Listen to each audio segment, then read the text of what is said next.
இந்திய அணியில சாய் சுதர்சன அதிரடியாக நீக்கி இருக்கிறார்கள். இதற்கான காரணம் என்ன தெரியுமா? லோவர் ஆர்டர்ல விளையாடக்கூடியவர்கள் போதிய ரன்களை சேர்க்காததனால சாய் சுதர்சனுக்கு பதிலாக வாஷிங்டன் சுந்தரை சேர்த்திருக்கிறார்கள்.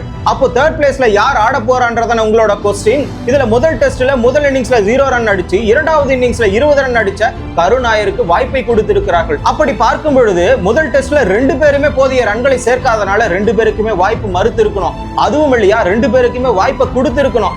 அதுவும் இல்லாம நீங்க அபிமன்யு ஈஸ்வரனுக்கு வாய்ப்பு கொடுத்துட்டு 2 பேருக்கு மறுத்து இருந்தா கூட அதுவும் சரியாக இருந்திருக்கும். இது போதாதுன்னு சொல்லிட்டு டெஸ்ட் போட்டிக்கு எப்பொழுதுமே 20 விக்கெட்டை முழுசா எடுக்கக்கூடிய போலிங் லைனப்ப தான் தேர்வு செய்வாங்க.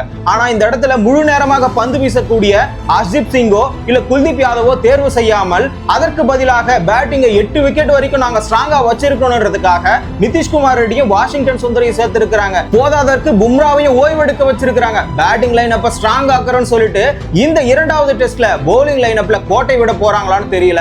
ஆகையால நிதிஷ்குமார் ரெட்டி, ஆகாஷ்தீப், வாஷிங்டன் சுந்தர், பிரசித் கிருஷ்ணா, சிராஜ் இந்த போலிங் லைனப்ப வச்சுக்கிட்டு இங்கிலாந்தை வீழ்த்த முடியுமான்னு சொல்லிட்டு நீங்க கமெண்ட்ல சொல்லுங்க. கிரிக்கெட் நிகழ்வுகளை ஒரு நிமிடத்துல தெரிஞ்சுக்கணுமா? ஷார்ட்ஸ் தமிழை ஃபாலோ பண்ணுங்க.